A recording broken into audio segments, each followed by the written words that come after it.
暑假在麦当当打工，刚下班穿着工服去隔壁点了碗面条，加自助小料时却被老板娘拦住。你点的是5元团购清汤面，不能加自助小料。我没有争辩，坐回了座位上，可刚准备加醋，老板娘又将桌上的醋瓶收走。这瓶醋要30块，不是你这种穷人能喝得起的。你自己都是服务员，怎么这点道理都不懂？明天我就去找你们老板，让他把你开了。退一步卵巢囊肿，忍一时乳腺增生，我再也忍不了了，当场把桌子掀翻在地。喝点醋都要斤斤计较，穷到这个地步，开什么店啊？干脆要饭去得了，还搁这整上身份歧视了。服务员就不配当人了是吧？脱了工服，谁还不是个消费者了？自己做的活动自己玩不起，又当又立你是第1名，活该你赚不到钱。老板娘被我的气势吓到，连连后退了几步。我警告你，我女儿的男朋友是江城富家大少，你要是敢砸我的店，保证让你们全家吃不了兜着走。真巧，其实我的家境也根本不差，要不是因为跟哥的打赌说只要我坚持在麦当当打工2个月，他就答应陪我去巴塞罗那旅游。老板娘说着就拿出手机开始打电话，在看到他手腕上的玻璃玉镯时，我愣住了。他手上戴着的那只玻璃种玉镯，怎么和我上周送给女友的一模一样？回想起上周，柳如烟缠着我撒娇说妈妈过生日，想送个好点的礼物，而作为一个妈宝男的我也难免共情，便给他买了这只价值300万的玻璃种玉镯。为了体现心意，我还请了全国顶尖的雕刻大师在手镯内刻了丈母娘的名字缩写。老板娘的电话没打通，恶狠狠地看向我。我女儿现在在忙，你先想想能赔得起我多少钱吧。我不理他，直接走上前去攥住他手腕，可他却直接推开我。别拿你的脏手碰我的宝贝镯子，这可是我儿媳妇送给我的，你知道多少钱吗？我并没有回答他，而是死死盯着他手腕上的镯子。你女儿叫什么名字？他上下打量着我这身员工服，鼻尖发出一声嗤笑。要你管，就算告诉你，我女儿也不可能看上你这种人。我们争执的动静引来了越来越多的路人，已经有人掏出手机开始拍视频和开直播。老板娘见状，直接大声吆喝起来：大家快来看啊！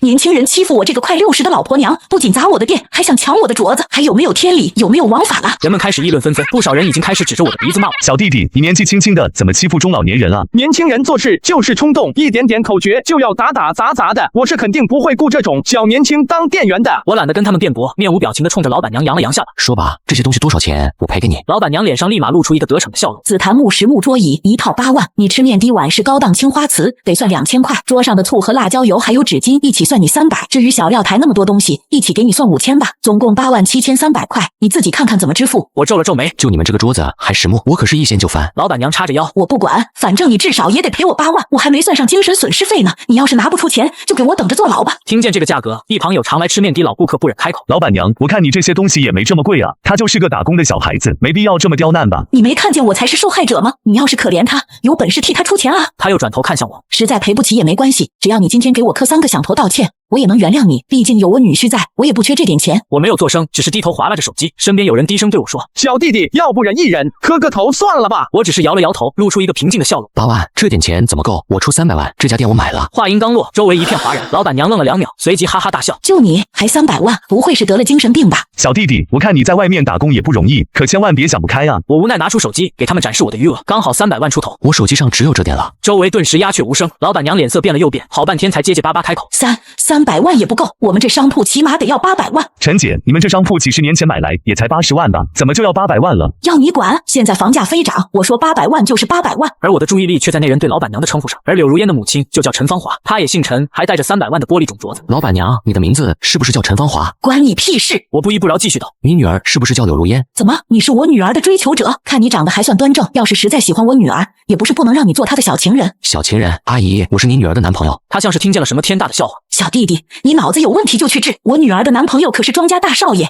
而不是你这种在快餐店打工的店员能随随便便假装的。我有些无奈的双手抱胸道：我就是庄家少爷庄必凡，要不要我给你看身份证？同名同姓的多了去了，别想糊弄我，我女婿现在肯定在跟我女儿约会呢。那你要不再打个电话问问？行啊，打就打。说着他便再次拿出手机，这次电话倒是很快被接通。柳如烟的声音自那头传来：妈，怎么了？我在跟男友约会呢。听见这话，我心里咯噔一声，紧紧皱起了眉。陈芳华则露出一个得意的眼神，随后哭诉：女儿，妈妈的面馆被人砸了，那人还特别嚣张，说要买了咱家店铺随便砸。谁这么大胆子？妈，你等着，我马上就过来。是个在隔壁麦当当打工的服务员，还说他是你男朋友呢。这时电话那头传来另一个男人的声音：如烟，怎么了？有人欺负妈妈吗？我的脸色顿时更难看了。这个声音我认识，是柳如烟初恋楚生的声音。刚和柳如烟在一起不久时，我查他手机，发现他微信收藏里有许多陌生男人的语音，因此我和柳如烟陷入冷战，同时停了他的副卡。当他抱着玫瑰在我家里楼下跪了3天3夜，最后高烧晕倒在雨中，我才终于心软放他进来。醒来后，在他的再三哀求和撒娇下，我最终还是原谅了他。但那一条条语音早就烙印在了我脑海里，他早就出轨了楚生。我咬牙切齿，快步走上前去抢过手机。柳如烟，你敢背着我出轨？可那头传来的只有电话挂断的声音。陈芳华立刻来抢手机，怒火中烧的我下意识猛地推了他一把，他一个踉跄倒在地上，镯子也恰好磕到地板，裂了个粉碎。我的玉镯，你赔我玉镯，你这个坏蛋！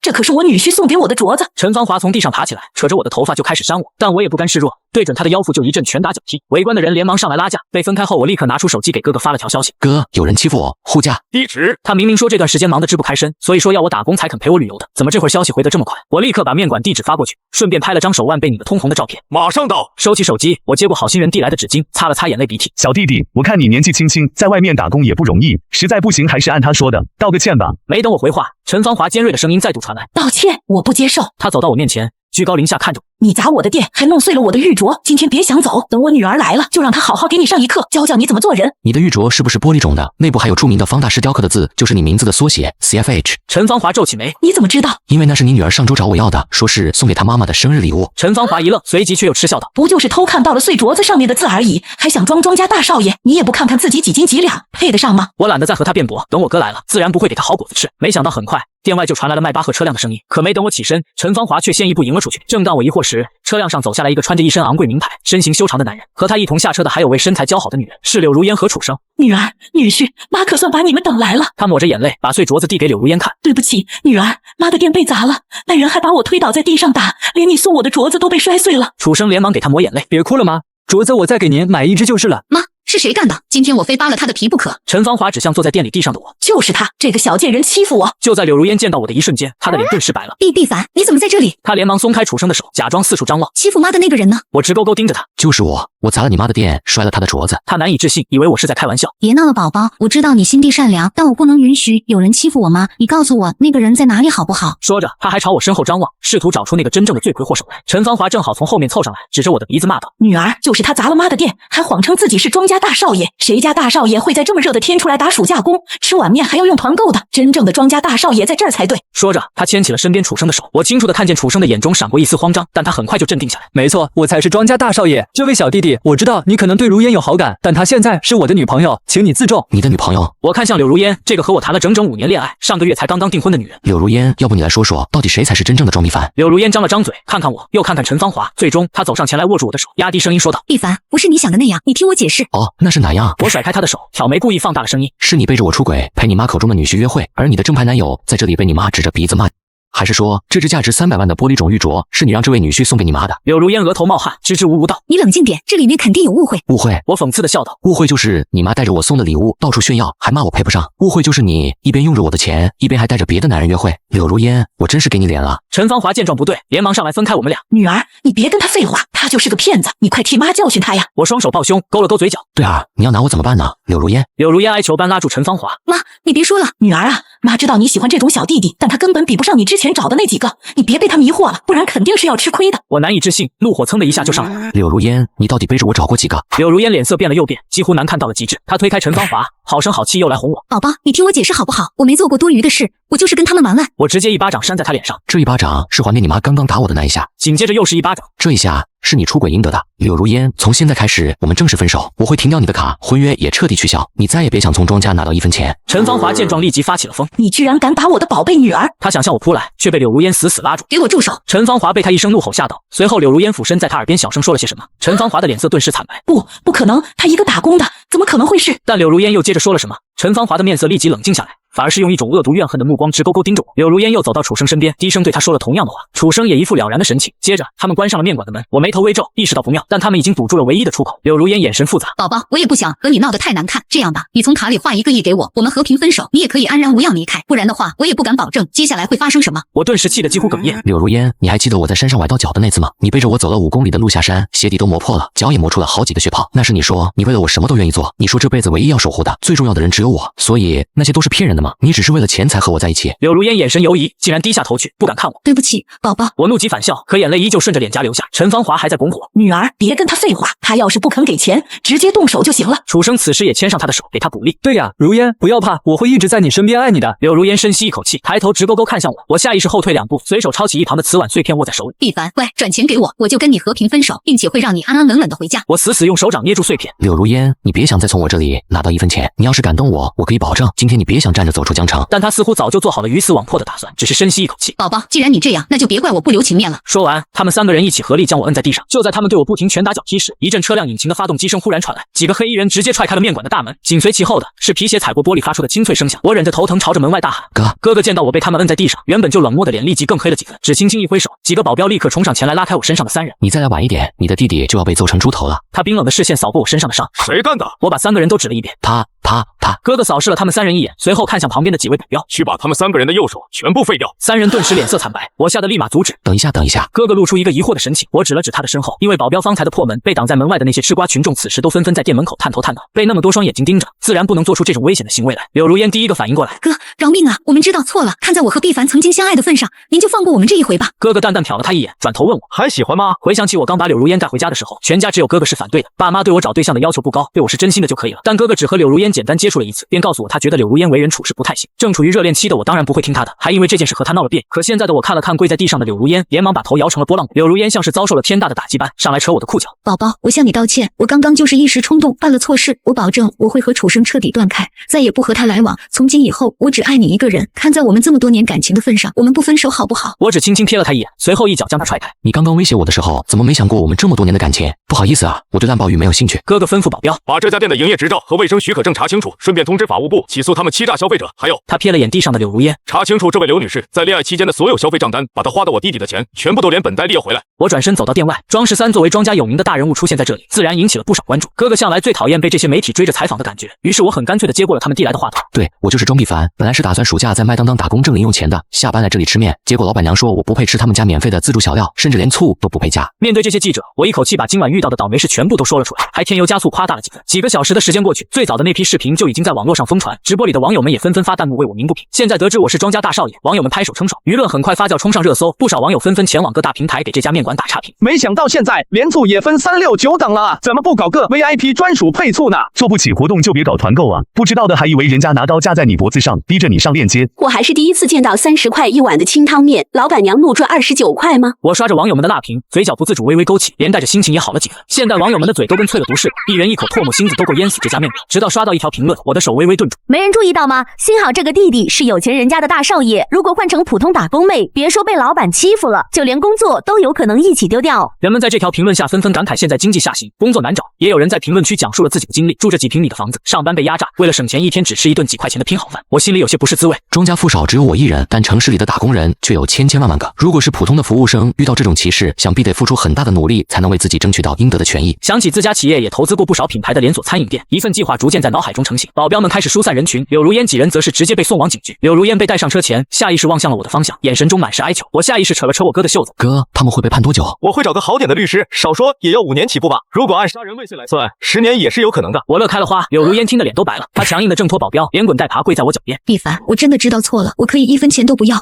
你饶了我好不好？我才25岁，我不想坐牢，求求你给我个机会。没等他说完，保镖就已经上前来将他拖走。被带上车后，他依然在不停地敲打着车窗，喊着我的名字，可我只是挪到了我哥身边。哥，看在我这么倒霉的份上，能不能换成打1个月的工，就陪我去巴塞罗那？不行，我刚要垂头丧气，就听见哥哥的声音从头顶传来，不用继续打工了，我们下周就去，不过你得先去趟医院检查一下身体。回家之后，我向父亲提出了一个请求。庄氏旗下有很多连锁餐饮店，我希望能够推出一份长期活动，在所有店面上架一元蔬菜面。至于店内配套的那些调料，只要是在店内用餐的顾客都可以随意取用。还有，让他们要加强门店培训管理，确保不会出现任何歧视现象。成年人的世界从来没有什么是容易的，每个人多多少少都会有那么一段困难的时期。许多打工人都是只身一人背井离乡从外地来到大城市，即便有困难也不愿和身边的亲朋好友开口。活动一经推出，便有不少人纷纷点赞，但也有人发出质疑。如果是做公益，为什么一定要付1块钱才能吃？我公开回复了这类质疑。1元只是为了防止那些不需要帮助的人前来大量薅羊毛，影响了门店的正常出餐。如果实在有困难，可以直接和店员沟通，店员会免费送上1碗蔬菜面。我的回复很快打消了众人的疑虑，旗下餐饮店的人气也在日益激增。做完这些，我去看守所见了柳如烟一面，她的脸色像是苍老了10岁，整个人都已经不复曾经的意气风发。见到我，她的眼眶立即红了。毕凡，我就知道你还是在乎我的，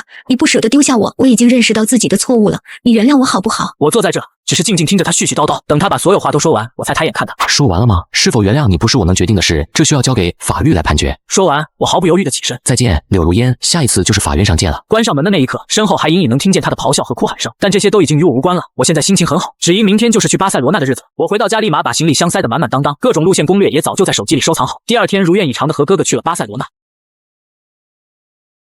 10年前，弟弟在上学的路上被人贩子拐走，我为了弟弟的安全，主动提出替换人质，被卖给一个富商。可那富商是个变态，在遭受了多年的折磨后，我的心也被磨练得如铁一般坚硬。最终，我成功将人贩子和富商送进监狱，然后利用从富商那里得来的钱，在短短几年里创立了自己的商业帝国。获得一切后，我因想念多年未见的妈妈和弟弟，就回了老家。当地首富为了拉拢我，邀我欣赏一场特别的马戏团表演。可在场中央细细的钢丝绳上，我却见弟弟被他女友拿着鞭子狠抽在他背上。阿生不就是撞伤了你母亲，你至于告他吗？整个海城除了首富就属我柳家最大，你今天要是不能让阿生高兴了，就别想走着出去，也别想着给你母亲治病。弟弟紧紧咬牙，忍着背上的疼痛，一点一点走向钢丝绳对面。庄先生，这里是柳家的地盘，那女孩也是柳家千金柳如烟，我这就让她住手。首富冷汗直流，生怕我会迁怒于他，我却皱起眉，却抬手制止。合同的事我会答应，你先去把我妈的医药费交了，今天我要钓鱼。首富清楚我的手段，不敢多说，缓缓退去。我目光幽冷地看着台上，今天我倒是要看看这柳家究竟能给这柳如烟什么底气。场中央，柳如烟面向观众席冷笑道：“大家有什么想看的节目，她都可以表演哦，她绝对会满足在场的每一个人。”闻言，台下的观众瞬间兴奋起来。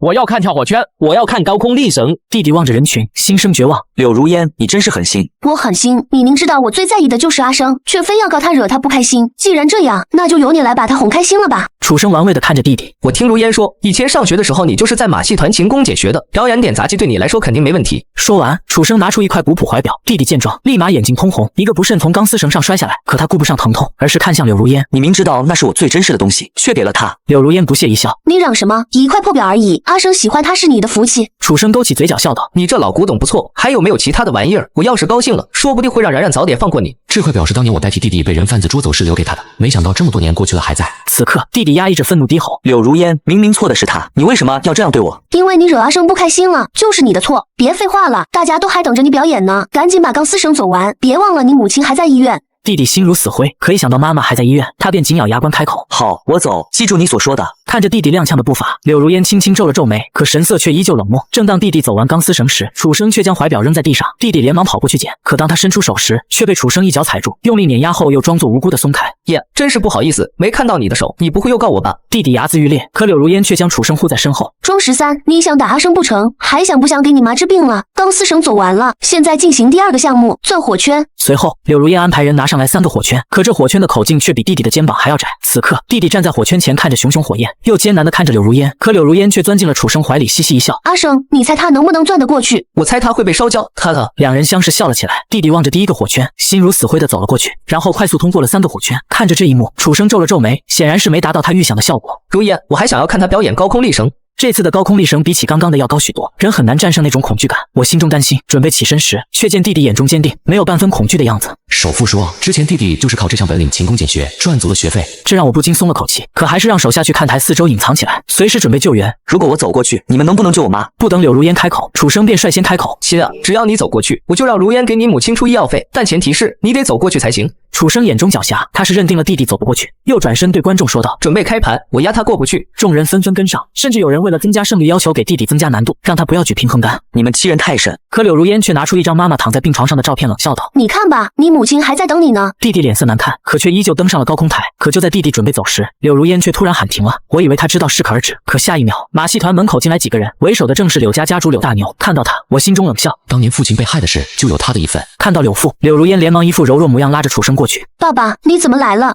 我来这里有点合作要谈，你在这干什么呢？我在教训一个不知天高地厚的东西呢。闻言，柳父看向高空的弟弟，有些诧异：“这是谁？”柳如烟却不屑道：“庄13，咱们公司的一个员工，可他的那些业绩都是依靠抄袭阿生得来的，以前我们都被他骗了。”闻言，柳父神色微微一变：“姓庄吗？”爸爸，怎么了？没什么，只是想起一个人。弟弟没想到自己会被污蔑，他瞪大眼睛，可在柳如烟的眼神威胁下，却不好开口。在场观众却骂声一片：“我就说看这小子贼眉鼠眼，原来是个抄袭犯，怪不得楚先生那么恨他，肯定是这小子不肯承认抄袭的事。”安静！突然，柳如烟轻喝一声，而后对弟弟冷声道：“好了，人都到了，开始你的表演吧。如果大家都开心了，我就让我爸不再追究你抄袭的责任。”高空中，弟弟死死盯着柳如烟：“如果我从这里掉下去，我请求你救我妈妈。我已经对不起哥哥，不能再让他也受到伤害。”好啊，只要你能走过去。不过听说当年你被人贩子抓走的时候，是你哥哥替你当了人质。这么多年过去，你哥哥怕是早就投胎转世了吧？楚生也跟着嘲讽：“你确实对不起他，毕竟你活下来也是个废物。”弟弟流着眼泪喃喃自语：“哥哥，对不起，是我没保护好妈妈。”接着，他缓缓走上高空绳，每走一步，腿都在剧烈颤抖。直到弟弟走到中间时，台下一片惊诧声。可一旁的楚生却脸色阴沉，他突然喊道：“庄13，等你走过去，我就把你哥哥的遗物还给你。”闻言，弟弟脸上一喜，可下一刻，楚生却猛地将脚踩在那块怀表上，用力碾压。不过，是坏坏的就是了。闻言，弟弟猛地瞪大眼睛，突然脚下一个不稳，身体向后仰去。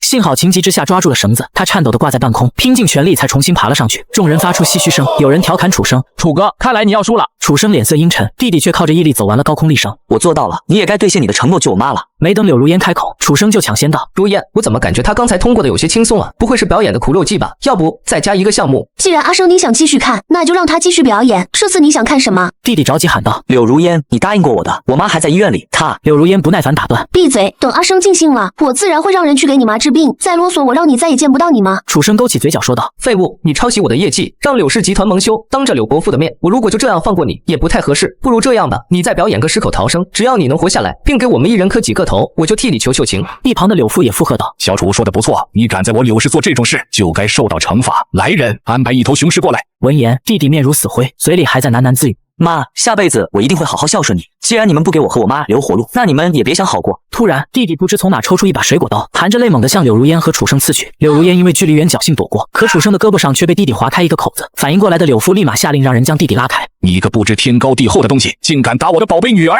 柳如烟也指着弟弟尖叫：“你居然敢弄伤阿生，我要让你拿命来偿！”弟弟被人摁在地上，泪流满面：“哥，是我没用，我对不起你。要是你还在，一定有办法惩治这些恶人。”柳如烟却冷笑：“别说你哥哥已经死了，就算他还活着，我连他一块打。”柳父的手下纷纷将弟弟围在中间，可就在他们准备动手时，我安排在四周的人顿时一拥而上，而我也在保镖的护拥下走上表演台，目光冰冷地看着柳如烟：“你刚刚说要打谁？”看到我的第一瞬间，柳如烟下意识地退后一步：“你是哥哥？”一旁弟弟试探问道：“13，你长大了，我很欣慰。”弟弟脸上露出欣喜的笑容：“哥哥，真的是你！这些年来，我和妈妈一直没停止过对你的寻找，没想到能在这里见到你。妈要是知道你还活着，她一定非常高兴。”傻小子，你哥我怎么可能那么容易死？而且我不仅没死，还把那些恶人都绳之以法了，以后再也没有人敢欺负我们。闻言，弟弟脸上闪过难过：“哥，都是我不好，没有照顾好妈。现在她出了车祸，还在医院，却没能替她要回赔偿，还被这些做坏事的恶人戏弄。”我拍了拍弟弟肩膀：“放心，今天有我在，欺负你和妈妈的人一个都跑不了。”另一边，柳如烟等人被无视，早就已经不耐烦：“庄13，这就是你那个被人贩子绑走的哥哥，我当是什么大人物呢？”说完，柳如烟抬头看向我：“装逼烦是吧？这些人是你叫来的吗？你以为找几个人就能跟我柳家抗衡？你可真是会异想天开。你不来还好，既然你来了，那就一块表演狮口逃生。要是让阿生高兴了，我就放了你们。”说完了吗？话音刚落，我抬手给了柳如烟一巴掌，她捂着脸不可置信地瞪着我：“你敢打我？这一巴掌只是让你先付出一点点代价，比起你对我弟弟造成的伤害，还远远不够。哦，对了，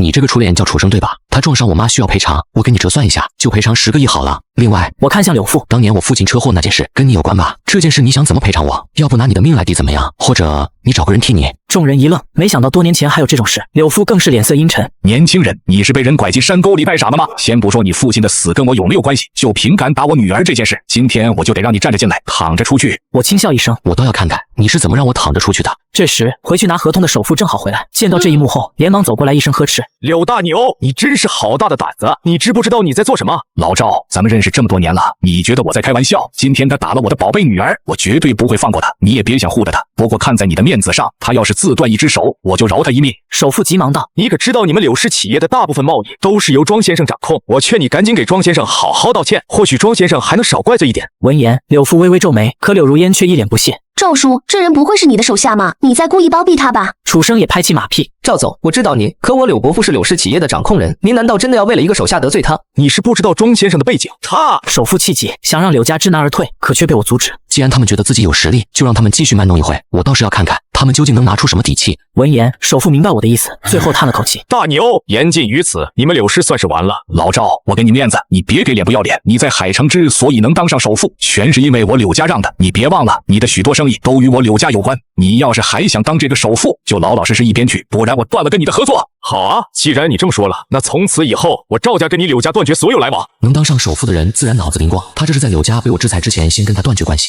我没有一丝犹豫，接过首富的合同，在上面签下名字。首富喜极而泣：“庄先生，从今以后我赵有为一定为您马首是瞻。”我微微点头，可柳如烟却以为这是首富为了保住我而做的戏。赵有为，我叫你一声叔叔是尊敬你，可你居然包庇打我的人。接着，他看向柳父：“爸爸，既然他不识抬举，我们柳家也不用再遮遮掩掩了，今天就让他看看究竟谁才是海城的天。”柳父脸色仍旧阴沉：“赵有为，你可想好了？如果你放弃这个人，我还可以看在我们多年的情谊上，不跟你追究，不然你这首付可就要易主了。对了，忘了跟你说件事，今天我之所以来这里，是因为上京王家有大人物要来，还是要来跟我柳家谈合作的。你赵有为再有钱，顶多是个暴发户而已，我结交的却都是顶流，你拿什么跟我比？记得当年我把虐待我的富商送进监狱后，进军商业，第一个通过商业战打富的家族便是这王家。在听到柳父的话后，赵有为的眉头抖了抖，他看向我却不敢说话。我轻轻一笑，王家是大家族，你要是怕的话，就放下合同离开，我不会怪你。首富看了看合同，咬咬牙说道：“庄先生，我赵有为圆滑了一辈子，可这次我愿意赌上一切相信您。”赵有为，既然你选择跟我作对，那你就等着一无所有吧。紧接着，柳父看向我：“当年你父亲跟我作对，没想到他这个儿子的骨头更硬，今天我就替他教教你什么叫低调。”这时，柳父的一名手下突然匆匆走来，不知在他耳边说了什么后，他脸色大喜：“赵有为，上京的大人物已经到外面了，你马上就会知道你的选择是有多么的错误。”他话音刚落，门口一道爽朗的声音突然响起：“刘总，你不是要请我们看马戏团表演吗？表演的人呢？”听到这声音，我笑了，原来是他。王家少爷与我对视一眼后，一瞬间竟愣在当场，而柳父却不停地吹着马屁：“王少，马戏团还没开始呢，这不是等着您来吗？”可王家少爷却看着我的方向，愣愣道：“那是谁？”王少不用介意，他就是个排不上号的无名小卒，刚刚对我女儿不敬，我怕脏了您的眼，正想着等咱们的合作谈完了再教训他呢。话音刚落，迎接他的却是狠狠的一巴掌。王少，您这是做什么？你知道他是谁吗？我告诉你，他是我们王家都得罪不起的人。接着，王少直接来到我面前，90度鞠躬：“庄老大，没想到在这里还能见面，我爸还叮嘱过我，要是见到您，一定要替他向您问好。”众人大跌眼镜，没想到堂堂上京富家少爷居然对我低头。柳父捂着脸走过来，小心翼翼问道：“王少，他难道真的是？”不等他说完，他的脸上却再次多了一抹巴掌印。老东西，你居然敢骂我老大，你是不是活腻歪了？他是我们上京8大家族的老大，得罪了他，就是跟我们8大家族过不去。此刻，柳家众人也彻底慌了，先前在台下看热闹的那些人也慌了，有些人甚至已经在偷偷溜走。可我早就在外面安排了人，他们一个都走不了。此时此刻，弟弟眼中的崇拜已经无以复加。哥，他说的都是真的吗？你真的这么厉害了？不等我开口，王家少爷便搂住弟弟的肩膀：“小兄弟，你是庄老大的弟弟吗？以后你来上京玩的时候找我，我保证带你玩遍上京。”我淡淡道：“行了，你没事就回去，告诉你父亲，他的心意我收到了，只要王家不惹我，我不会断了你们的资源命脉。”闻言，王家少爷面露喜色，正准备走时，一辆卡车拉着一个铁笼缓缓而来，里面困着的正是一头狮子。见状，王家少爷以为我改变主意，不放他离开了。庄老大，我今天可是一点都没得罪你啊，你就饶了我吧。这狮子可不是我找来的，刚刚他们说要让我去表演狮口逃生来着。闻言，王家少爷松了口气，而是怒视着柳家众人：“老东西，敢得罪庄老大，我现在给你2个选择。第一，你自己表演个狮口逃生；第二，你从他们2个人里选一个，替你表演。”闻言，柳父吓得一个哆嗦，如果不照做，他们家在海城恐怕就是真的完了。略作犹豫后，柳父一咬牙看向楚生：“小楚，只要你今天能活下来，你以后就是我柳家的女婿。”可楚生也不是傻子，在狮口下哪还有生路？下一刻，他突然捡起先前弟弟被打掉在地上的匕首，牢牢钳制住柳如烟。老东西，既然你想让我去死，那你也别想好过。柳如烟吓得直接哭了起来。阿生，你干什么？如烟，要怪就怪你爸他贪生怕死，反正我一开始接近你，就是为了得到你柳家的财产。既然鱼死网破，那我也不用再客气了。楚生，放了我女儿，你想要什么，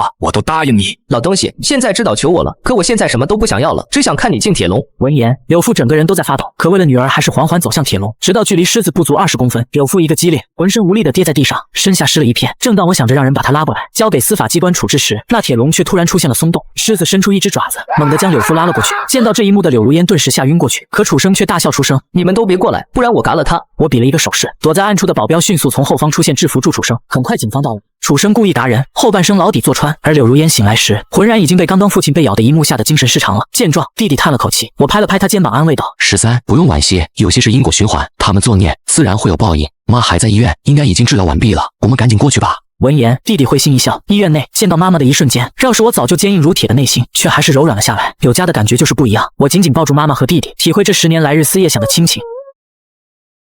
为了搞垮总裁未婚妻的事业，让他一无所有，我不仅在公司项目关键时刻离职跑路，还因我的退出导致项目竞标失败，所有股东得知后也纷纷退股撤资，最终公司因资金链断裂直接破产清算。而当未婚妻想要反悔挽留我时，我早已带着美娇娘回去继承家族千亿资产，一切只因我不眠不休工作2天签下2笔1000万订单后，上厕所时没忍住眯了2分半钟，就被莫名其妙罚款1万元。我一时没理会，第2天打卡就因罚款逾期未交被辞退。我直接闯进总裁未婚妻办公室质问，男助理却抢先开口：“工作时间上厕所本来就是摸鱼，罚你1天工资怎么了？其他同事都能在2分钟内出来，怎么就你不行？”未婚妻也在一旁帮腔：“你身为公司高管，知错犯错必须严惩，以儆效尤。”透过百叶窗看到2人令人作呕的身影，我直接拨通了公司竞争对手的电话，送你2000万，给我安排个职位。你们公司上厕所不会也限时吧？沈右楚没忍住笑了。庄必凡，你在和我开玩笑吗？上厕所限时是哪个神经想出来的事情？我把简历投了过去。那你给我安排一个职位。沈右楚直接发来副总的入职链接。副总行吗？或者把我这个总裁的位置让给你。你是柳如烟公司元老级别的人物，从创业就陪着他。我之前挖了你几10次都不愿意过来，这次怎么了？和他吵架了？这不是你该关心的事情。你该想的是，有了这2000万的订单，能不能把你的公司从万年老二搞上去，压柳如烟一头？先不说订单，柳如烟的公司要是没有你，他还算个屁。我填好入职信息，直接把那2笔订单的合同详情甩给沈右楚。那就合作愉快。沈右楚看我不像开玩笑，终于认真了下来。庄必凡，你真心来我的公司，我肯定热烈欢迎。但是如果这只是你和柳如烟闹情绪的手段，我劝你考虑好再做决定。我可不想把公司2把手的位置交给你，再被你背刺。我从来不拿工作上的事情开玩笑，收拾个工位，我明天就去入职。挂断电话后，沈右楚始终觉得不可置信，一直叮叮咚咚的发着消息。我忙着收拾东西，没工夫回复他，却被办公室上方的监控语音指控。庄必凡，上班手机要开静音，违反罚款2000。楚生此话一出，所有人都看向了我，我没搭理，继续自顾自收拾。见状，楚生直接从办公室气冲冲的跑了出来。庄必凡，我刚才说的话你没听到吗？刘总网开一面，给你交了之前的罚款，你怎么还不遵守公司规定？呵，我一个被开除的人遵守什么公司规定？柳如烟听到屋外的动静，立马走了出来。楚生既然已经定好了规矩，当着他的面我不好打破，但罚款我已经给你交上，你不用离开了。我冷冷的看了柳如烟一眼，把工牌扔到桌上。不必了，你不辞退我，那我就自己辞职，我不干了。话落，我直接搬着东西离开了公司。回家后睡到下午，准备给自己做点好吃的。刚把菜端到桌上，门口就传来了开锁的声音。柳如烟带着楚生自在的落座夹菜，见状我的脸色瞬间阴沉。这是我做的饭，你们干什么？我给你发的消息你没看到吗？都怪你今天在大庭广众之下服了楚生的面子，他明明什么也没做错，所作所为都是为了公司着想。我带他回家吃你做的饭，就当原谅你了。说着，柳如烟直接给楚生夹了一块肉。这个是庄必凡拿手菜，你尝尝这个。楚生就着他的筷子吃了一口，还是生气不满。饭倒是还行，但除非他当着全公司的面向我道歉，否则我是不会原谅他的。他这么不服从管理，以后让我怎么管别人啊？闻言，柳如烟立马把矛头对上了我。听到了吗？赶紧去公司大群给楚生道歉，否则我就跟你退婚。我气得浑身颤抖，死死攥紧拳头。柳如烟，带着你的楚生给我滚！你自己养的小白脸，还把他带到公司秀恩爱，我又该道什么歉？要退婚也是我来退。什么？这是我们的婚房，你居然要把我赶出去？没错，我这里不欢迎你们。临走前，楚生还特意放下狠话：庄必凡，我不怕告诉你，我可是认识华尔街的大佬皮总，你现在马上给我磕头道歉，我还能在他面前给你美言几句，否则我一定会让你消失在这个行业。听到没？庄必凡，赶紧给楚生跪下道歉，我们公司还指望他呢。我眼也不眨的把门关上。我管你认识谁，公司又和我有什么关系？世界终于清静了，但眼前的菜都被他们祸害了一头，我也没有胃口了，干脆直接出去吃。等菜时，刷到柳如烟的朋友圈。庄必凡，我告诉你，你不公开向楚生道歉，我们的婚约就此取消。我翻了个白眼，直接把他拉黑。公司小群忘了退。第二天早上就有人爆出柳如烟和楚生从同一辆车下来，而且2人都没换衣服。还有人说他们昨天一起去了酒店，有图有真相。我反手把群退了，去了沈右楚的公司。关于他俩的信息我一点都不想看。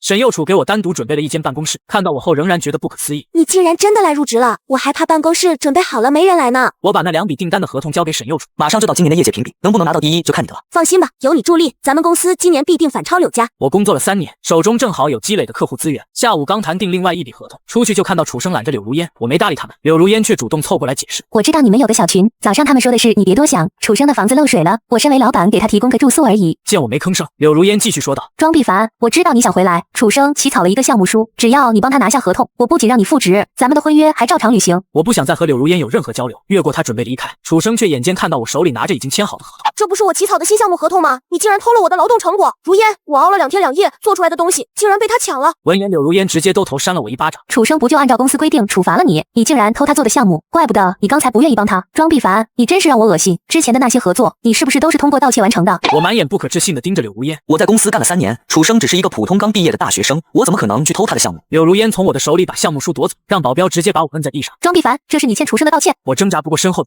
被摁着给楚生磕了一个又一个头。楚生居高临下的踩中。庄必凡，我最瞧不起的就是偷东西的人，你不会以为光是道歉就行了吧？你这种小偷，双手就该被废掉。话落，楚生用鞋后跟在我手背上反复碾压，我疼得目裂耳鸣，低声为自己辩解，祈求柳如烟能把我从他脚下拯救出来。可柳如烟却假装没听到，脸上也只剩厌恶。怪不得你爸要和你妈离婚，你遗传你妈上不得台面的习惯，包括婚约也是你妈偷摸和我家商议的，有其母必有其子，我是绝对不会和小偷结婚的。庄必凡，我们的婚约取消。说完，柳如烟干脆的转身离开。楚生拿着项目书，把刚才将我踩在脚下的视频照片印在我眼前。项目和如烟都是我的，庄必凡，我警告你，如果你还要和我抢，我就让所有人都看你跪在地上，连狗都不如的样子。我疼晕后被好心人送到医院，醒来时，沈右楚在我身边坐着，眼底深处藏着一抹不易察觉的心疼。我低声说自己要请假休息2天，调养一下身体。沈右楚连忙答应。好，你放心，3天后评比，我们一定可以把柳家拉下来。很快来到评比这天，我和沈右楚落坐在第1排。见状，柳如烟带着楚生走了过来。庄必凡，你偷了楚生的项目，现在又和万年老二坐在一起，就算公司辞退了你，你自暴自弃也该选个好好点的公司吧。哦吼，忘了，我们公司是第一，你找不到比我这里更好的去处了。等柳家今年蝉联桂冠，拿到华尔街的投资，你们就做好准备滚回家吃土吧。我看到他们只觉得恶心，头皮一阵阵发麻。柳如烟退婚后再也不藏着掖着，她明目张胆地依在楚生怀里。楚生的工作能力可比你强多了，他轻而易举的就设计出了新的合作项目书，适合 A 城的跨省合作。这次你不会再有机会窃取他的劳动成果了。哦吼，他说的不会是我扔进垃圾桶的那张废纸吧？没想到楚生竟然还有翻垃圾桶的癖好。如果柳如烟真的实施了那个计划，那我就等着看好戏了。其他公司的老板看到柳如烟后都前来阿谀奉承，柳如烟被恭维的一脸得意，在众人的簇拥下笑着离开。我和沈右楚静静地看着他们，丝毫没被干扰。毕竟今年的第一是谁，好难猜啊！评比很快开始，柳如烟甚至先一步站了起来，走向领奖台。隔着昏暗的灯光，她嘲笑地给沈右楚做了个弱爆的手势。但当主持人大声说出奖项获选人时，所有人都震惊了。恭喜沈右楚荣获今年业界第一，另外拥有和华尔街大佬皮先生会谈的机会。柳如烟刚才已经登上了台阶，突然听到了沈右楚的名字，她脑袋一片空白。此时沈右楚走到她身边，刘总，抱歉，今年我们抢了你的第一，但是你放心，以后你也不会再有机会赶超了。毕竟你已经亲手把自己的底牌扔出来了，现在可以让我过去领奖了吗？怔愣片刻后，柳如烟迅速跑到我面前。庄必凡，你是不是偷了我公司的项目，才让他得了第一？我没吭声，静静地看着柳如烟发疯。柳如烟却以为我心虚不敢说话，于是大声请求再次核验两家公司的销售额与盈利比。闻言，在场众人纷纷开始指责柳如烟。柳总，你是不是输不起啊？这差的可不是一星半点，你这不是自取其辱吗？对啊，之前你得第一数据就没问题，别人成了第一就要再核查，沈总哪有这个功夫陪你闹啊？沈右楚倒是坦荡，我都无所谓。刘总觉得需要再次核查就让他查吧，让他输得心服口服。后台调出两家的盈利，柳如烟眼也不眨地盯着屏幕，企图找出一丝不对，但事实表明确实没有其他出路，最后他都要放弃了。楚生却指出之前我从公司带走的2笔订单，这2个项目不对，这明明是刘总审批的项目，怎么可能是沈右楚公司的？柳如烟仔细看后立马来了精神。庄必凡，你还有什么可狡辩的？就算我要和你退婚，但这2笔千万的订单你也不能偷走送给自己的情妇吧？我从手机里调出存档的项目书，这2笔项目都是我亲自设计又亲自谈成的，况且我也从柳家离职了。楚生算了算时间，你那时明明是刘总的员工，还没有被辞退，这2笔订单应该归我们刘总。见此情形，我拿出了事先拷贝过的监控。这个项目我去找柳如烟审批的时候，他还在教楚生运用办公软件，甚至没有签字通过，是我直接去谈成的合作，回来后还没归档就先被开除了。这2笔完全是我自己的订单。柳如烟和楚生瞬间捏了一口气，灰溜溜的准备离开，却被沈右楚喊住。你们污蔑我们的事情说完了，现在来说你们从庄必凡手里抢走的项目吧。沈右楚让助理拿来了事先收集好的项目书草稿和具体设计图。这个项目是庄必凡和爱坤集团签订的合同，但是却被你们纳入了营业额，是不是应该还给我们？闻言，柳如烟气急败坏，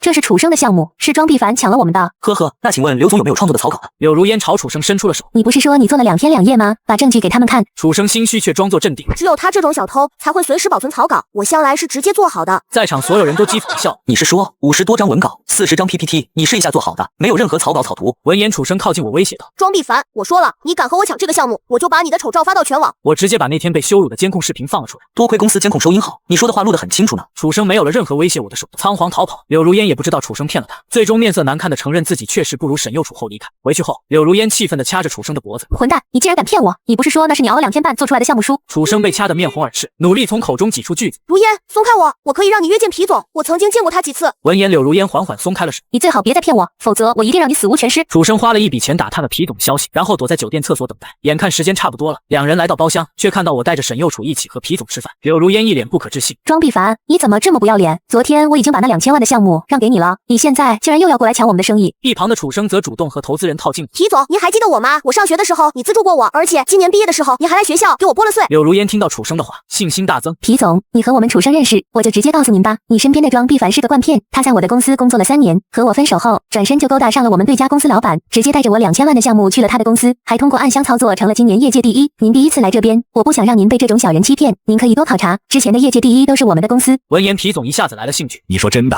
他俩真的在一起了？柳如烟看有戏，说得更加起劲，把他和楚生干的龌龊事全都扣在了我的头上。我觉得无语至极，直接把手中的杯子摔了出去。够了，柳如烟，你污蔑人也要有个度，明明是你出轨楚生，别在这里颠倒黑白。话落，我直接看向皮总：不用信他说的假话。皮总点了点头，让人送柳如烟和楚生离开。柳如烟见大势已去，立马推搡着楚生让他解释：皮总，如烟说的都是真的，我用自己的人品起誓，您和柳家合作才能盈利。庄必凡就是个混蛋，他的话不可信。闻言，皮总皱着眉站起身，直接给了楚生一巴掌：忍你们半天了，污蔑人也该有个度，再让我听见谁说我儿子一句坏话，之前的资助全都给我吐出来，你们的公司也没必要再开了。柳如烟猛地抬头：什么？庄必凡是您儿子？可他不是姓庄吗？我面无表情看着柳如烟：我跟母姓。闻言，柳如烟也不再挣扎，任由服务员把他们拉了出去。饭后，我爸向沈右楚了解了他公司的发展前景，以及最近项目的盈利方向和利润，最终决定注资入股。离开前，他悄悄拉着沈右楚说了一会儿话，最后才依依不舍地向我告别。当初为了挣钱忽略了你妈的感受，如今追都追不回来了。听说他现在在马尔代夫，我先走了。必凡，有事给我打电话。柳如如烟回去后，拿着那张楚生设计的医疗跨省合作项目书，估量了一下可行性和利润，暗暗觉得不太对劲。但沈佑楚公司这几天有大动作，柳如烟也没顾得上考虑，直接带着做好的项目书去了 A 省。7个小时的飞机，路途不近，但合作却谈得异常顺利，一切准备就绪，只等着到货后美美的收尾口。可一通电话却让柳如烟在40度的天气如坠冰窖，50多辆车，2/3的试剂都因为温控问题失效作废。柳如烟的公司不仅要承担所有损失，而且还要付对方违约金。公司赔了个底朝天，破产后还因为发不起工资，把其他资产都搭了进去。柳如烟怪罪楚生，可楚生却把责任推给了我，说项目书是在我工位的垃圾桶里翻出来的，是我故意陷害他们。柳如烟现在已经完全没有了对楚生的美好滤镜，直接让人把他送到了再也回不来的地。柳如烟整个人霎时变得憔悴，短短几个月从云端跌入泥潭。他再次想起沈佑楚领奖前说的话，于是日日跪在我们曾经的婚房门口求原谅，但是我却并不想理他，直接搬到了另外的住所。柳如烟得知后便直接到公司堵我怕影响其他人上班，还是去见了他。庄必凡，你为什么要离开我？我知道没你不行了，你是我的未婚夫，回来和我永远在一起吧，我还可以东山再起的。我甩开他的手，柳如烟，我们现在已经没有任何关系了，是你把我辞了，又和我解除了婚约。我现在已经知道错了，再给我一次机会，原谅我好吗？我不想和他有过多交流，说了句不好便转身离开，但我没走出几步就被一棍子打晕。醒来时发现自己已经被捆成了粽子。柳如烟带我回了曾经的婚房，拿汽油浇在地毯上，随后面色痴狂看着手心的烛火。庄必凡，我都说了，我知道错了，和我结婚难道不好吗？我为了稳住他，只好先顺应他的话。如烟，我答应你，我们结婚，你先把蜡烛灭了。柳如烟盯着我看了一会，最后开始笑了起来。我知道你在骗我，你想骗我去找沈佑楚，骗子，你这个见风使舵的混蛋。话落，柳如烟直接把蜡烛扔在地上，瞬间引起轰隆大火。我现在什么都没有了，庄必凡，陪我一起走吧，下辈子我们再结婚。我惊恐地看着周遭的大火，拼命求救，可还是因为吸入了过量的有毒气体，昏死过去。在睁眼，我和沈佑楚躺在同一间病房。新闻上有完整的事情经过结果，我被柳如烟故意报复纵，是沈佑楚不顾生命危险冲进火场救了我。我眼眶含泪看向沈佑楚，你怎么不等消防来啊？你要毁容了怎么办？如果我毁容了，你会因为愧疚和我在一起吗？闻言，我感动地轻轻抱住了沈佑楚，是我没照顾好你，让你担心。出院后，我向沈佑楚表白确认了关系。柳如烟办丧事那天，沈佑楚还过去看了一眼，说是为了感谢他的不嫁之恩，才让自己得偿所愿。我家和沈家商量婚事的时候，我爸带着我妈向沈佑楚使了个眼色。佑楚干得不错啊，圆满完成任务。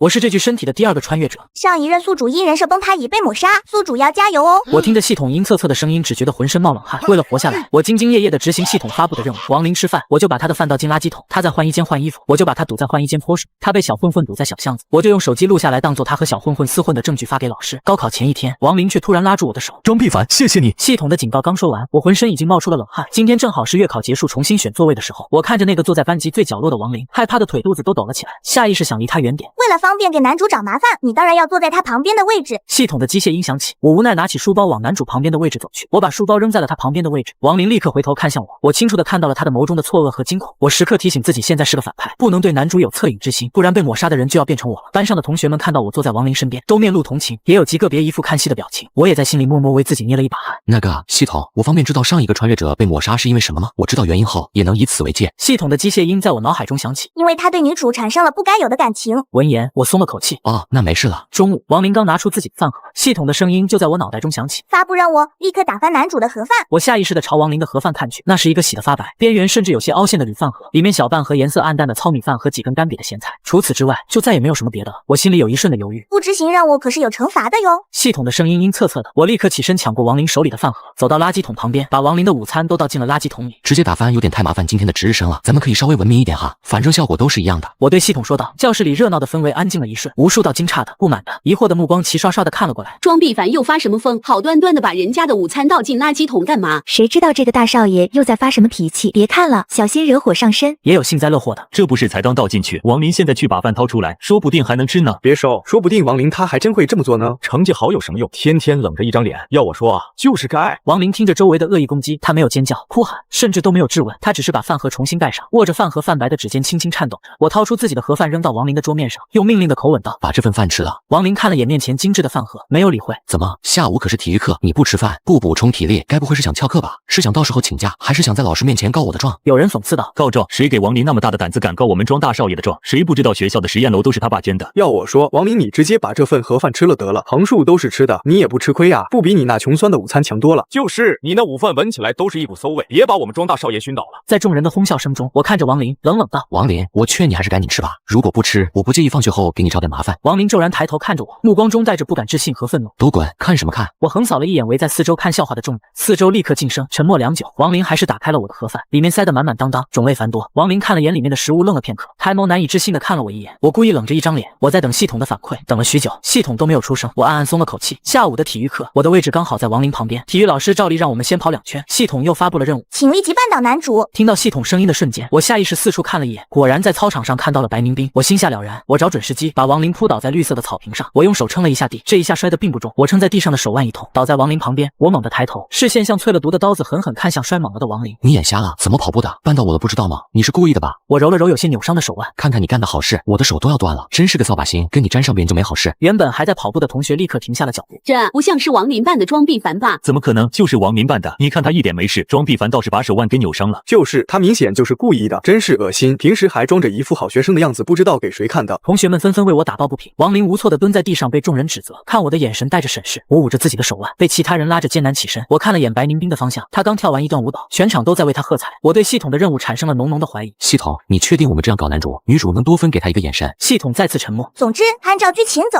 肯定没问题的。体育老师看到我们摔倒，连忙走了过来。你们2个没事吧？老师，我手腕扭伤了。体育老师看了我一眼，那你去医务室看看吧。没走几步，我感觉身后有人跟了过来，我警惕地回头看了一眼，是王林。我表情冷冷地看着他。你跟过来干什么？王林犹豫地看了我一眼，随后往我走了过来。我扶你去医务室吧。我疑惑地看着他，没有理会，扭头接着往医务室的方向走去。系统，你确定咱没传错？脑海中传来哗哗的声音，是系统在翻书。不是，这剧情怎么全都变了呢？原书的剧情应该是你陷害男主被女主发现，女主大骂你恶毒，然后发现男主的魅力，两人开始发展感情线才对啊。呵呵，只有我受伤的时间达成了。去医务室包扎好后，我跟王林回到教室，我坐回自己的位置，手腕时不时还有些阵痛。系统，我这算工伤吗？系统久久没有回复。选择性装死是吧？放学时，系统突然开口，没有任务的时候，宿主也要维持自己恶毒男配的人设哟。我整理书包的手一顿，看着旁边的王林，我直接把作业扔到王林的书桌上。我手因为你受伤了，我的作业你就帮我写了吧，你应该没什么意见吧？王林看了眼书桌上的作业，沉默地拿起放进了书包里。我瞥了他一眼，转身离开教室。刚走出教室，王林就被人围了起来，3个男生把王林围在中间。听说今天体育课就是你把毕凡哥的手腕扭了。我愣了一瞬，在记忆里找了一番才对应上这几个人的名字。吴杰超表情高傲，还真是个害人精，就会给人惹麻烦。王林沉默着站在教室门口，一句话都没说。男人得理不饶人，愣着干嘛？还不道歉？王林捏紧手里的书包，对不起，你那么小的声音说给蚊子听的，大点声。就是让你道个歉，似乎还委屈你了似的。要不是你，毕凡哥也不会受伤。我看了他们一眼，我这个正主还没发话呢，他们倒是先叫上了。行了，赶紧让他走吧，一会儿惊动了老师，对我们也没什么好处。吴杰超惊愕地看了我一眼，似乎听到了什么难以相信的话。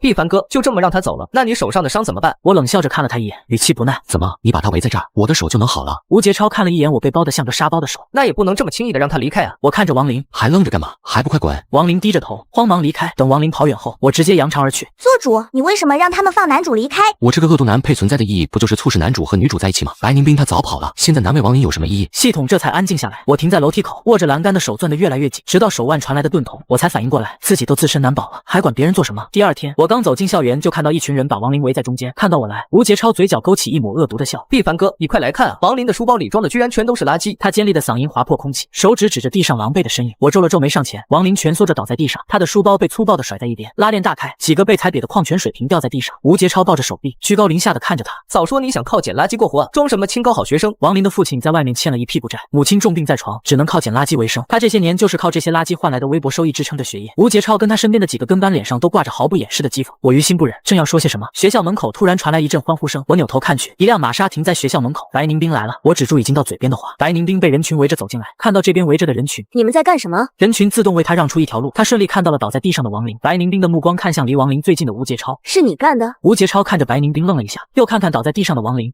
周围人都是见证，他变无可辩。吴杰超，你别总靠着你的家世在学校里作威作福，不然我不介意把你在学校里干的这些事传到你爸面前，到时候你猜你爸会怎么样？还围在这儿干什么？还不快滚！白宁冰动怒，众人立刻四散开来。吴杰超看了眼倒在地上的王林，狠狠瞪了他一眼，转身离开。王林被他扶着站了起来。同学，你没事吧？王林看了他一眼，声音很轻，没事，谢谢。我看着被众人簇拥着离开的王林和白宁冰。系统，王林最后的结局是什么？王林和白宁冰走到一起，白宁冰还为王林生了个孩子，不用上班，在家里当全职主妇。不过一开始的时候，白宁冰母亲对这门亲事并不赞同。我看着渐渐走远的那两个背影，沉默了很久。我走进教室的时候，王林已经在位置上坐着了。他从抽屉里掏出我的练习册，放在我的桌子上，那是我昨天塞给他的作业。中午刚下课，白宁冰的身影就出现在我们教室门口。他对王林说：“下午我们和隔壁班有一场舞蹈比赛，我给你留了位置，你记得来。”说完就拽着一张脸离开了。也不知道在拽什么。我忍不住跟系统吐吐槽。女主是这样的。我看着王林，她握着书本的手紧了紧，随后又松开。我从书包里掏出一盒午餐扔在她桌上。你那一股馊味的午餐就不用拿出来恶心我了。王林的身形一僵，已经伸进书包里的手又颤颤巍巍的拿了出来。我没有再理会他，拿出自己的饭盒。下午舞蹈友谊赛如期举行，王林也如约去了。我趴在书桌上闭目休息。做主，你不去吗？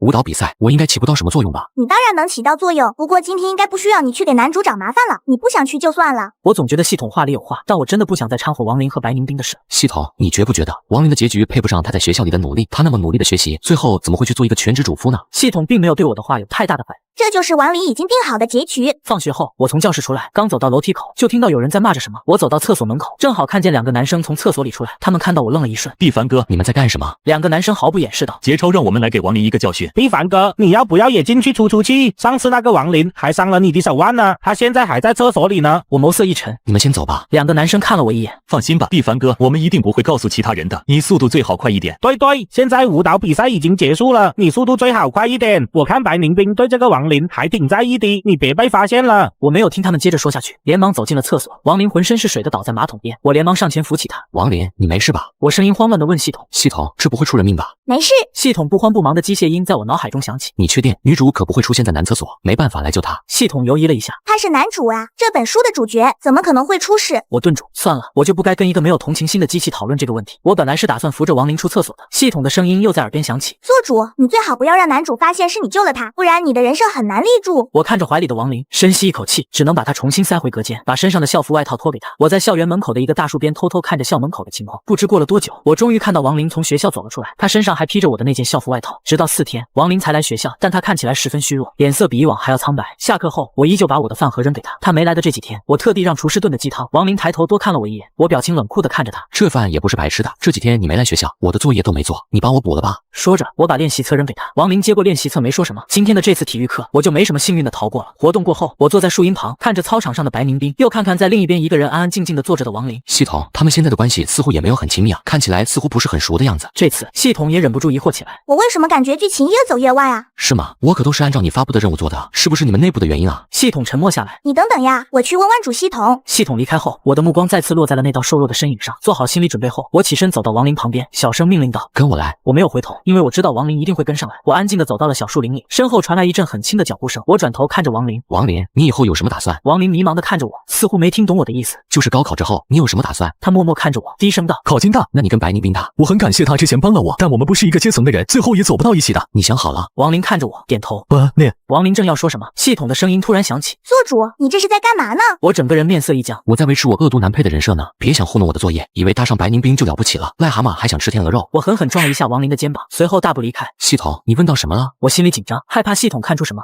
主系统说，因为这个世界里还有另一个恶毒男配，可能是因为这个原因，所以男主和女主的关系和原书里有些不同。做主，现在你跟那个恶毒男配可是竞争关系，你可不能输给他。我脸色立刻苍白了一瞬。我如果输给他，会被抹杀吗？会。系统毫不犹豫道。几乎在系统提到恶毒男配的瞬间，我就知道那人是谁了。我紧紧捏着手心，指甲几乎都要陷进肉里。我该怎么办？一节体育课上完，我浑身都是汗，要去更衣室清洗一下。我看到了王林，他一个人沉默地往前走着。我刻意在王林之后进入淋浴间，接了一盆热水，然后用一根棍子和一节麻绳把王林隔间的门锁上，提着热水站在椅子上，把水从隔间上方直接倒在王林身上。隔间里的王林被吓得惊呼一声，我邀功一般问系统：系统，我干的怎么样？系统沉默了片刻，可你用的是热水呀。我理所当然道：当然要用热水了，用凉水把他淋感冒了，他不得回去养病吗？那我还怎么维持我的人设？我侧头看向悄悄看戏的众人，我在这么多人面前针对王林，他肯定丢面子啊！而且现在女主还不在，没有人会帮他。这样吗？系统傻乎乎道。我随意把桶扔在地上，又解开绑在王林隔间门上的绳子，高傲地看了众人一眼，进了自己的隔间。我回到教室的时候，王林已经坐回了位置上。我又把今天的作业扔在他桌上。我坐在保姆车后座，回家的路上，突然在某个小巷子里看到了一袭我们学校的校服，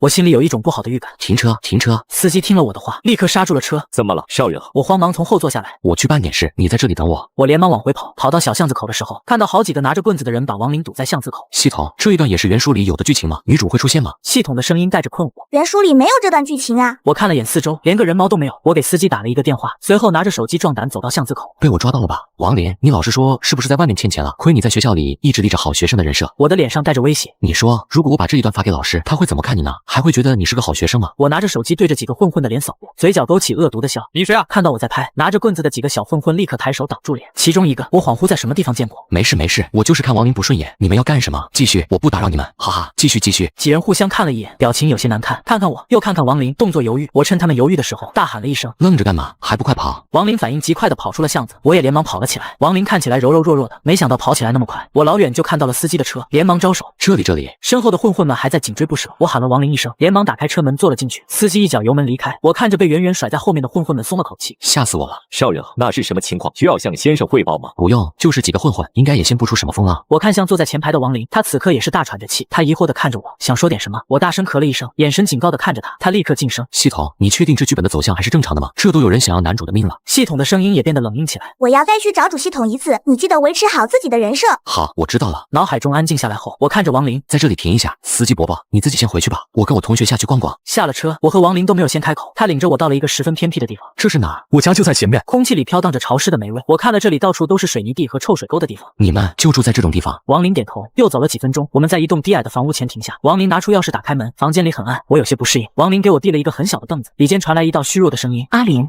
王林应了一声，走了进去。我犹豫了片刻，也跟了进去。里间的床上躺着一个女人，她神色苍白，脸上一点血色都没有。妈！王林喊了一声。女人看到我时愣了一下：“你咋不告诉妈？你还带朋友回来了？妈去给你们做点吃的。”王林按住女人：“不用，妈，我来做就好。”阿姨好。哎，你好。女人笑了笑，脸上有些不自然：“你们出去吧，我这屋里药味重，不好闻。”我和王林一起走了出来。面条行吗？都行，我不挑。王林扭头看了我一眼：“你这样的大少爷，吃饭不挑。”我看着王林的眼睛：“你这么聪明，看不出什么吗？”王林安静了一瞬：“你不是不让我说吗？”这是个秘密，你说了，我可能就没命了。王林手上的动作一顿，扭头看了我一眼，他沉默了一会儿道：“我会保密的。”王林还给我握了一个鸡蛋，吃着东西。我提醒道：“小心着点，吴杰超和他身边的那两个男生，今天的事跟他们大概有关系。”王林点头，我看着他又道：“如果你想清楚不跟白宁斌有什么牵连的话，离他远点，跟着他对你没好处。”王林抬头看着我：“我知道了。”时间不早了，我先走了。还不等我离开，门口突然传来一阵踹门的声音，我愣了一瞬，王林立刻拉着我在床底躲了起来。门被踹开，几个身材壮硕的男人冲了进来，瞬间塞满了本就不大的房间。领头人声音粗犷：“姓王的，赶紧给老子滚出来，别装死！你欠了那么多钱，跑不掉的，还钱！赶紧给老子还钱！”王林把母亲护在身后：“要钱你们找我爸去，我们没钱。”